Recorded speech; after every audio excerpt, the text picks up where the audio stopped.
మేషరాశి.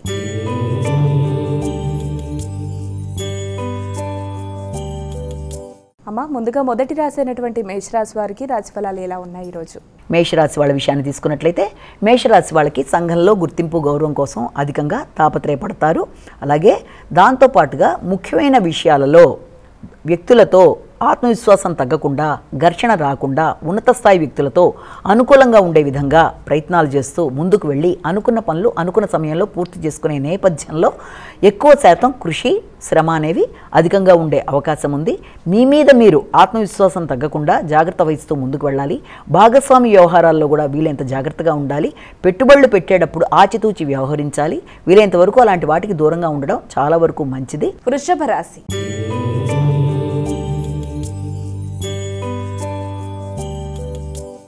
ఇక వృషభ రాశి వారికి ఈరోజు రాశి ఫలాలు ఎలా ఉన్నాయి? వృషభ రాశి వారి విషయంలో ఆకస్మికమైన ఖర్చులకి, రుణాలకి మొదలైన వాటికి అవకాశం ఉంది.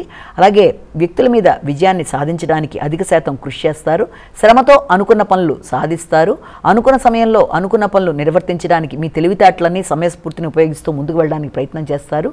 ముఖ్యమైన విషయాలలో బంధువర్గం యొక్క సహకారం తీసుకోవడానికి చేసే ప్రయత్నాలు అధికంగా ఉంటాయి. అలాగే విద్యార్థులకు విద్యాపరమైన విషయాల్లో అధిక శ్రమతో అనుకున్న విజయాలు సాధించడానికి చక్కగా శ్రమతో ముందుకు వెళ్ళడానికి ప్రయత్నాలు చేసినవి అనుకూలంగా ఉండే అవకాశం అనేది మనకి కనబడుతుంది. మిథున రాశి.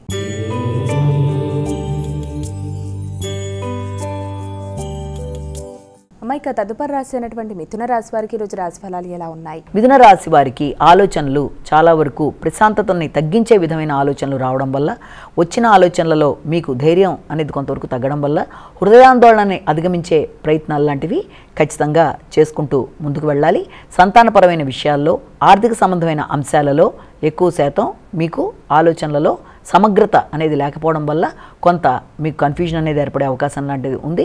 వ్యక్తుల సహకారం ఆశించిన స్థాయిలో లేకపోవడం బట్టి కావచ్చు, లేకపోతే ప్రయాణాల్లో ఇబ్బందులు లాంటివి, కమ్యూనికేషన్లో అనానుకూలతలు మొదలైన వాటి వల్ల స్థైర్యాన్ని లోపించే పరిస్థితులు ఏర్పరుస్తున్నాయి. కనుక ఆత్మస్థైర్యాన్ని పెంపొందించుకునే విధంగా మానసిక ప్రశాంతత పరంగా ముందుకు వెడుతూ వీలైతే మెడిటేషన్ లాంటివి చేయడం, అలాగే వీలైనంత వరకు మౌనంగా ఉండడం, నెమ్మదిగా ఆలోచించి తొందరపాటు నిర్ణయాలు లేకుండా ఘర్షణని అధిగమిస్తూ ముందుకు వెళ్ళడం బట్టి అనుకున్న విషయాల్లో మంచి ఫలితాలు, విజయాలు సాధించగలరు.